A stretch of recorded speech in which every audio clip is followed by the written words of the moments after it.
As the world has changed dramatically in recent weeks, our jobs have changed too.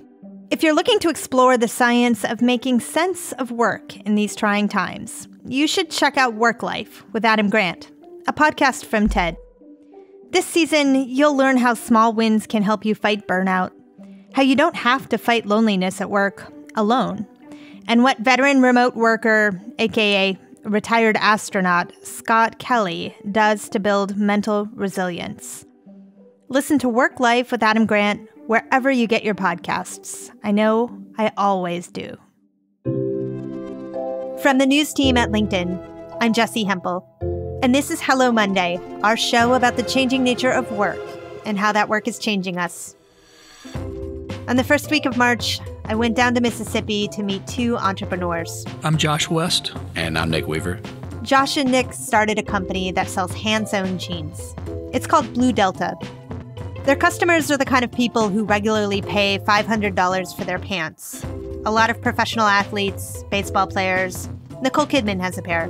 And I wanted to talk to these guys because this kind of thing wouldn't have even been possible a decade ago. These guys have managed to live and work and build something in a place they love, but sell to customers who live somewhere else entirely.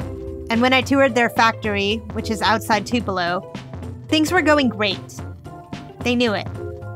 Their problems, if they had any at all, were really fun problems. You know, we are the official Ryder Cup pant for Team USA 2020.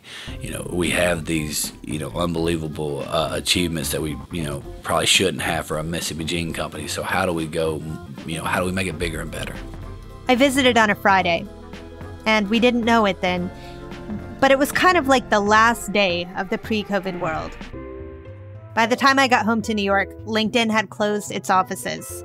The economy shut down after that, and Josh and Nick had to scramble to react to the biggest challenge they'd ever seen. That's actually where their story gets really cool. But it's not where I want to start. I want to take you to Tupelo first.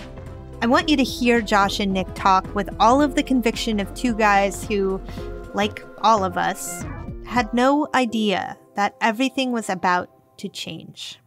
We're sitting here inside your factory, actually inside a very small room, inside another room inside the factory. And I want you to tell us how this whole endeavor got started. Sure. Well, in 2011, I was working in economic development in Northeast Mississippi. And part of my job was to help current business owners recruit industry and better their industry. And so I was in factories weekly, and I saw a bastion of talent that in my mind was being underutilized, and it was the sewing industry. North Mississippi has a rich history of garment production. Most of that went away after NAFTA. Most of that went away in the 80s and 90s. And in most areas, when that went away, sewing died. It only takes about 2 generations, and then that skill's gone. But in our area, furniture was here, and there's a small part of furniture that requires sewing. And so they kept a lot of those people trained. After talking to a few of them, I could tell that they could do way more than what furniture was asking of them as far as talent. And so I was kind of... So they were, sewing seams on sofas? That's right. People. So most of the furniture here is stationary or motion, meaning that's what you sit on. Sure. And so they're sewing straight lines for fabric covers for couches and chairs. And it's just, they were making as much as they can. It's production work. It's fast. It's hot. It's a lot of sewers. I've always kind of had an entrepreneurial bug. Nick and I were high school friends. We had both moved back recently to North Mississippi after college. Nick's the best salesman I know. I'm not a salesman. I'm more of a process guy. And so I went and said, hey, will you quit your well-paying job and come start a custom jean company with me? And Nick, you said, absolutely, heck yes, do it tomorrow. First, I was like, first thought was, one, I don't like the way Josh dresses. And he's trying to pitch me on a fashion company. Fun for me to think about is that we haven't changed our business concept. Josh's initial idea of creating a custom pattern for our clients and giving them the options to pick out the fabric and the thread and the cut, that was not available at the time. Even with all the technologies, this is in 2011, and we couldn't find a custom jean made in the U.S. So we met for dinner. He wrote down his idea on the napkin, and we just we started down the path. Right. Well, so that really makes a lot of sense. I think the thing that I'm curious about is why jeans? So I kind of backed into jeans. If you're going to make a garment in the U.S., you're going to have to charge a lot of money for it. And people will pay a premium for quality, but like you can't make Fruit of the Looms in the U.S. anymore. It's just not going to make any money. And it really came down to 3 different options. And there's probably more, but this is what I came up with. Like wedding dresses, like fashion dresses, which there's a person in Alabama that's doing very well doing that. Custom suits, a lot of competition in the U.S. for custom suits, and you have Savile Row and the whole thing. And then premium denim. And the reason we really went with premium denim is nobody was really doing it. Now, there's some really established custom designers of denim out there in New York, Boston, but they're really like 1- and 2-man shops. And you go there and you get fitted and you come back. But we were wanting to do it to scale and be able to sell online to the masses. And so that we didn't really see it out there. When you're rednecks from Mississippi, denim makes sense. A lot of people wear denim here, and it's a fun product. A lot of people wear denim in New York. True. We've learned that. People wear denim everywhere. It's an American product. Yeah, and this big push of the business casual movement, this customization movement, this made in the USA movement, we kind of had all 3 of them wrapped in one. It was a good time, and it's a good story. But if you make a damn good product, well, then it works. What credentials did y'all have? Zero. Zero. I have a English degree and went to graduate school for public policy. And Nick has a history degree. I have a history degree. I experienced entrepreneurship. Josh comes from 4 generations of entrepreneurs. And I'm a history degree storyteller, but I quit college a few times to start up companies as far as, after Katrina, I did roofing on the coast in New Orleans for almost 1.5 years. It was a lot easier to go back to school after you spend a summer on a roof in New Orleans. Yeah. Easier to do homework after that. But, even during college, I was starting companies, painting parking lots, cleaning, always how we've been able to grow our company, I think, is just as unique as, anything else that is a part of the story. The reason why I was really interested in your story is because you are able to live here in northern Mississippi, grow your company here, but your customer base is not here. And so I want to know how you first connected with them. So our initial plan, because we didn't really have the resources to do anything else, was win your backyard. And so that's what we did. We opened a store in Oxford, which is the most affluent town in our area, and started selling the product. And then it was really word of mouth. We didn't have a marketing budget for several years, and it was... How much did your jeans cost when you were open in Oxford? $290? Yeah, $280, $290, something like that. Basically our wholesale price, because it was straight to direct, directly to our customer base then. And we were practically apologizing for that when we told the clients, but we were learning. We had 4 fabrics, 3 of them were blue, and none of them had stretch. So you were selling these jeans for $290 in Oxford. Did you already have the vision that one day Nicole Kidman would be wearing your jeans, or did you have to trip into that? And if so, how did you do that? We never planned on being small. We didn't plan on this being a mom. I mean, Josh and me have always been, I guess, quote unquote dreamers.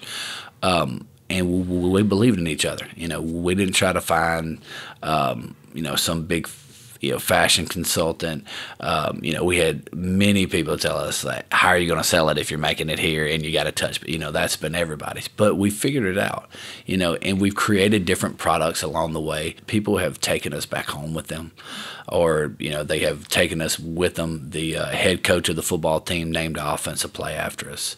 We were Eli Manning's Christmas gift to his family. So, we knew we had something because people were finding us even with little to no effort, but they were taking us home because the product worked. For a while we were, when you go back to your hometown and you take your friends to your favorite restaurant, I feel like we were everyone's favorite little stop for a while, which we worked hard and we were proud of that. And then those people would go back home and have us out, and then, we got into some major league locker rooms, developed some relationships with some larger wholesalers of custom clothing, and it just started kind of word of mouth, just kind of spreading. The professional athlete as a customer is very interesting to me. I hadn't thought about why a professional athlete might need a pair of jeans made specifically for her or him.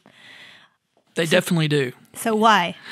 Fit. Well, if you've ever been in a major league clubhouse, then you'll immediately feel very short. These men are big. So we loaded up. We're like, all right, this probably isn't going to work, but we'll go watch some spring training baseball just to see. I think we did like 39 pair in 2 days. We're like, hey, and the people that were buying the jeans were, people that probably get a lot of free stuff. World-class athletes, yeah. So we saw the rebuy there. I think the next week we got a call from a player on the Cubs, so we got we got invited to go to Wrigley. The Chicago Cubs are still our biggest stronghold on the athletes. The cool thing about MLB is baseball trades players yearly. So if you get a guy that really loves your product and he gets traded to Philadelphia, he's going to call you up and say, hey, we need to get these jean guys in this locker room. So we built that brand, and that spills over to the NFL, which, we have quarterbacks that are buying products for their players. Prescott from the Cowboys had us out twice last year, and I asked him, I said, hey, man, really appreciate you having us this twice. Can I ask you, why is this so popular? He said, man, I gave out private jet hours last year for Christmas, and didn't anybody even remember where they got it from? He said, I'm getting hugs for these jeans because their offensive linemen are 6'6", 300 pounds, and they almost skinny jeans. So it's something that although it's something that, like Josh said earlier, this is his little dive restaurant that he knows about that other people don't know about. What is meaningful about doing this from Tupelo? Because at this point you could have your talent base here, but since your customers are everywhere, you could kind of live anywhere. It's a good workforce, and the talent is here. We have over 250 years of blue jean sewing experience in a company that's 8 years old. So I'm not sure anybody's doing it better than this. But we like our company organizational chart is very flat, and we want our salespeople and the people that could do it from other places to know why our product's special. And the people out there in the factory sewing these jeans is what makes this product possible. We're 40 people top to bottom, so we're a very small company. Mississippi's a great place to do business. Cost of living is reasonable. Labor force is great. And so it's not really that we have to be here. I mean, Nick and I were both raised here, and it's a great place to raise a family, but the workforce is just talented, and they're willing to work, and we create a great product. If I would have had to move to start this business, we wouldn't have done that. I would have found something else to do in North Mississippi because, work's an important part of your life, but it's not your life. Yeah. Well, how about you? It's it's home, it's family, it's food, it's safe, it's comfortable. I am very Southern. I'm still wearing cowboy boots since 2020, but I like it, and I couldn't imagine doing anything else. And that's from a personal side. Now, from an entrepreneur side, you can still do things here without daddy's money. Me and Josh didn't have, we weren't some trust fund kid. No bank was going to give us a loan to start a custom jean company. But we were able to pull some natural resources, aka his granddad's old weld shop, and buy 22 sewing machines in Memphis and put them on a flatbed truck and haul them down here. We were able to talk Miss Sarah into coming and sewing on Monday nights from 5 to 9 p.m. The roof leaked, and me and Josh tarred the roof. If you said that you got a aerospace engineering degree from Mississippi, that may great, But if you say it was cooked here or made here or music is from Mississippi, those things carry clout, and I don't care where you are. Well, what do people get wrong about Mississippi? I think they assume that everyone here thinks the same, and we just don't. I mean, it's not a narrow-minded place. We don't get everything right, but I think people are, for the most part, open, and there are some things we do get right, and so I think that's the main thing I see when I go somewhere else or travel outside of the state is people already think they have us pegged, because usually within an hour of the conversation, they say, "You guys are nothing like I thought you were going to be." But then the flip side of that is the thing that you're selling, right? You're selling in part an idea that people have about Tupelo that you're building, right? So we have these ideas that aren't correct, that are sort of stereotypes that are bad. But then we also have these ideas about places that are really beautiful and good, right? And it is interesting in 2020, with so many things that we buy, jeans or anything else, so much of what we're buying is the idea behind the thing. Like anybody can make a pair of jeans. They can't make a pair of the jeans that you make, but anybody can make and sell a pair of jeans, and we're paying for something beyond that. I agree, and I think story is a huge part of our brand, but we've always said we have a great story, people like what we're doing, but if the product sucked, no one would buy it. And so you have to make sure both of those things work. So what's your low point been so far? Oh, man, we have had some low points, Man, there's been, every entrepreneur is going to have stories. Josh had to buy my Jeep so I could get married. We had to, and the only bank that would give us the loan was in Memphis. So the night of my rehearsal dinner, me and him had to go to Tennessee and go to I bought his Jeep. Yeah. Wait a minute. So you took a loan to buy his Jeep so that he could pay the caterer for the wedding? Yes, and the rent and everything. Now, he let me drive the Jeep. And every now and then I'd be like, hey, I need to take my Jeep back. Yes, so we've had some good stories. Entrepreneurship is like dating. Like when I was dating my wife, even though I realized pretty quickly I wanted to marry her, but I was cool with the dating part. Like it wasn't where I wanted to be, but I was cool with it. And entrepreneurs yeah, we wanted to be making money, but it was fun. Like even those low points was fun because it was our company. We were really trying. And even if it would have failed, it would have been terrible, but it was fun to try it. And we had a plan that if it did fail, then we were just going to lie to everybody and said that somebody in Oklahoma bought it. So, yeah. Right. So we had a little scapegoat on that one. Josh comes from a family of entrepreneurs. His father and grandfather ran local businesses. And in many ways, he's following in the family tradition. But there's one thing that's very different: the internet. During Josh's life, the internet came into existence and went from being a slow novelty to an information superhighway. If you have access to high-speed broadband, geography stops mattering, or at least it matters in really different ways. Anywhere you are, you can be a global business. So I asked Josh about this. I think it's absolutely a global endeavor.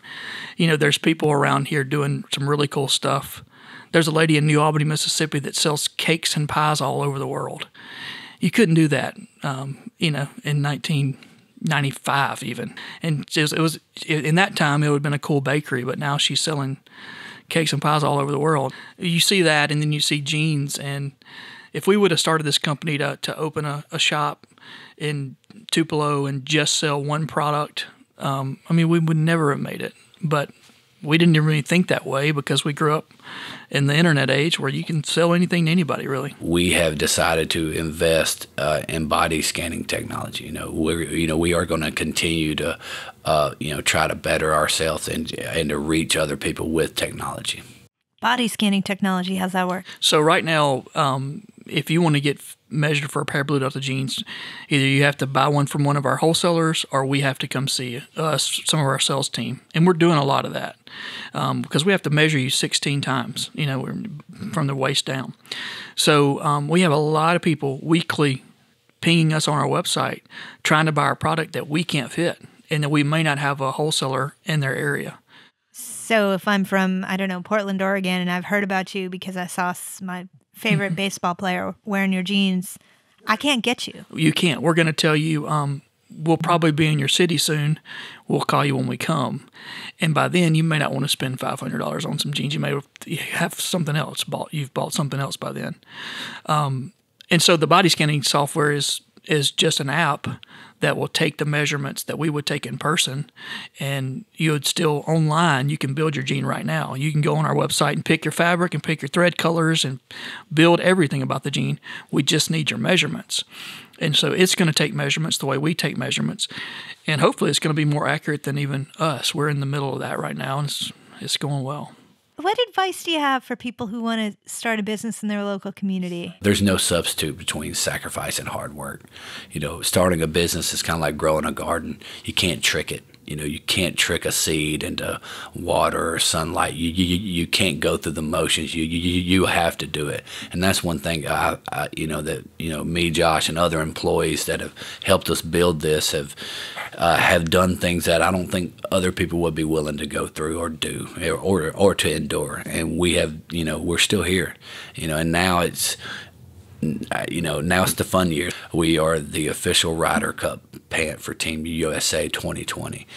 We have these, unbelievable achievements that we, probably shouldn't have for a Mississippi Gene company. So how do we go, how do we make it bigger and better? And one thing that we did share was the same vision, and like Josh has, said, our personal lives are even different, our political parties are different, but our vision of the company was the exact same. That was awesome.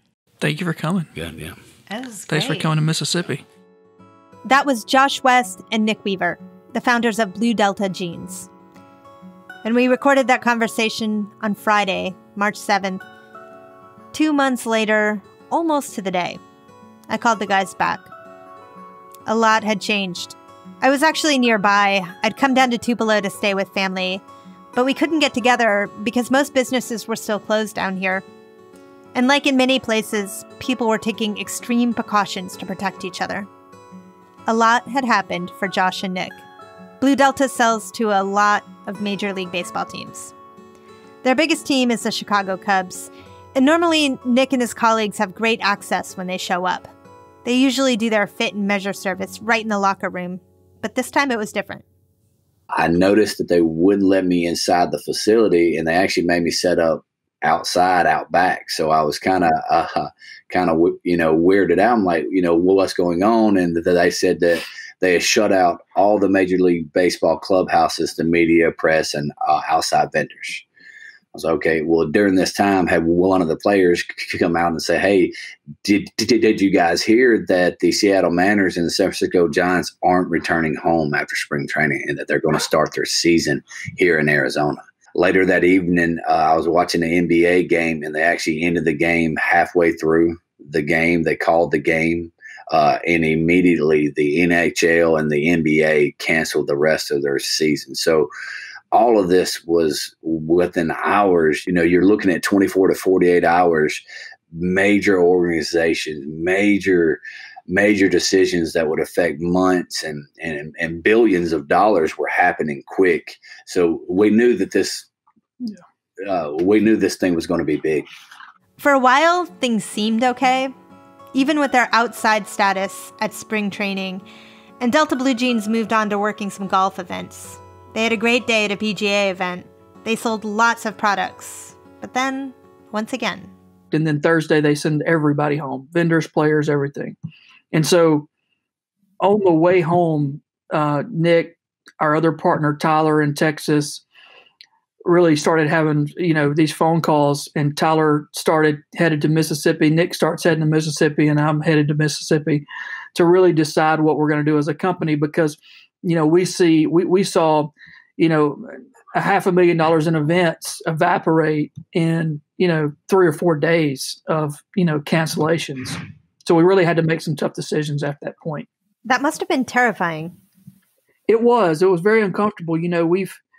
We've built this from 2012, and we've never had orders slow down. We've grown every year. So to see that, and we've always had a backlog.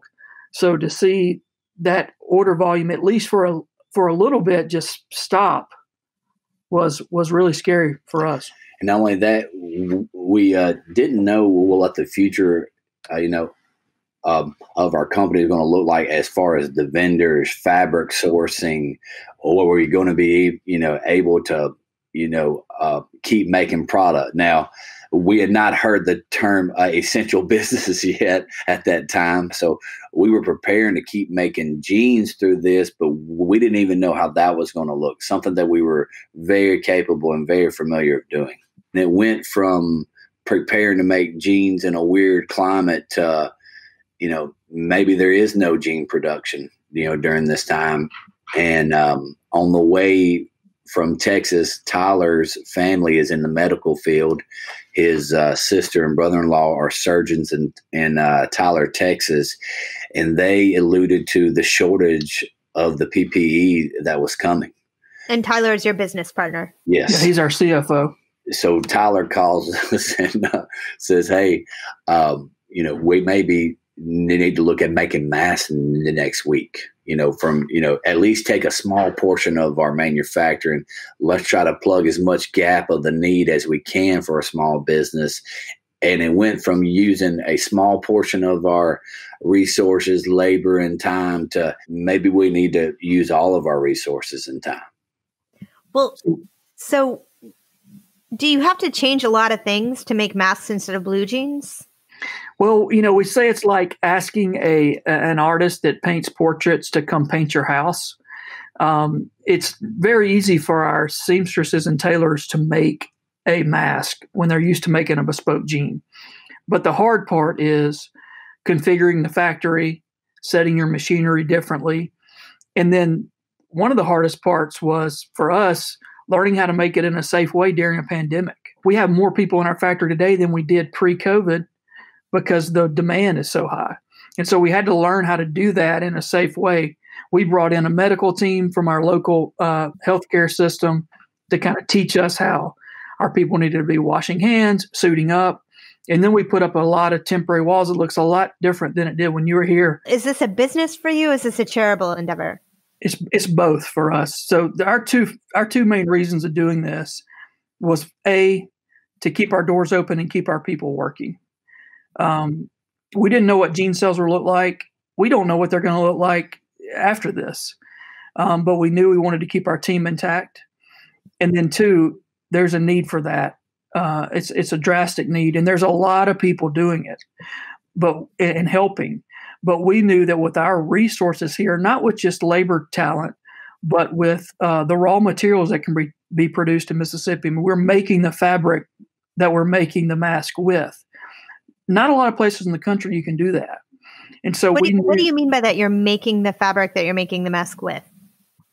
So a mask can be made out of a lot of different things, but the most effective is a non-woven product that's from a poly product. Well, a lot of non-wovens are made in the furniture industry. And so we took a poly plant, put a different filtration on the inside, and made a polyurethane mask. It's not like N95 quality, but it's much higher efficiency than like a bandana or a cotton mask. And so we made this fabric with some help from our suppliers. We called Mississippi State. This is the good part about being from a small state. We called Mississippi State and said, can we use your lab to test this? And they got us in the next day. We tested it, made sure it was going to help, determine how much better is it than a cotton mask, et cetera. And use that to make, now we're, bumping 1 million masks that we've made and shipped out of our small factory. And where are the masks going for the most part? We were finding places to send these masks. We are working with state agencies, MEMA, which is the Mississippi version of FEMA. In 96 hours, we were able to retool our factory, make a design that worked, source the fabrics, and find a good home for these masks. MEMA sends the National Guard to pick up our masks 2 times a week, and they distribute them, which is great for us because we know that MEMA is going to get them to the people that need them the most. And we don't really have to worry about distribution. We just have to focus on making as many as we can make. And so really your customers at this point are the local governments who need to be providing these masks to first responders. Right. We went from making 400 masks a day on day one to now with our umbrella of our subcontractors and all, we're doing about 150,000 a week. Wow. When I was in your factory, I got to see people sewing jeans. How many people would I see today relative to how many people I saw then?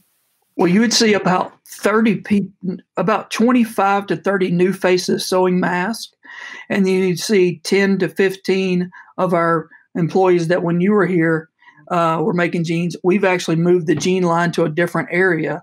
So we started receiving jean orders again, which is a good sign. And we're making those in a smaller section. And the lion's share of our factory is making masks. So, on a normal day here, we have almost 50 people in the factory. So are those new hires that you're able to make from the community? Where are they coming from? They are. They're new hires, part of the millions of people that are unemployed right now.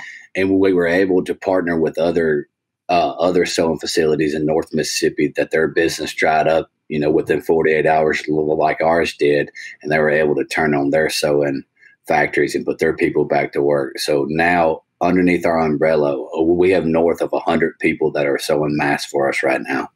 Wow. So tell me about the jeans business right now. You said orders have started back. We are also looking at a recessed economy for potentially a very long time. What does it do to what you're trying to do? We're thinking long and hard about that. The shorter answer is we don't know what the luxury jean market's going to be. But we're really bullish on our team here.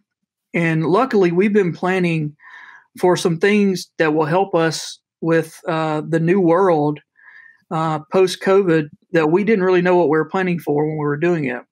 We have some technology options out there that we didn't have that we're still working on now that will allow us to fit people without touching them. A lot of our jean sales are event-based. And so we think this technology option could help us be direct to consumer and sell a jean to anyone in the world from the ease of their cell phone or their laptop. So, I think that's going to help us when the market does come back. But our customers have been awesome through this.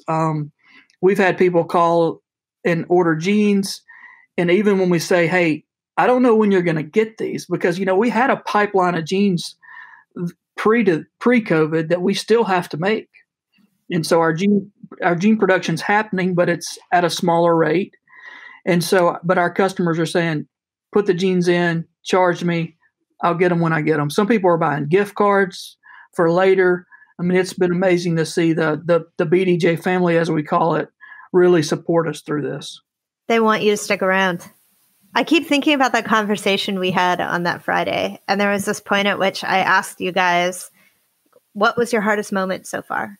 And you really had to think about it because your trajectory had been basically up and to the right since you had found product market fit.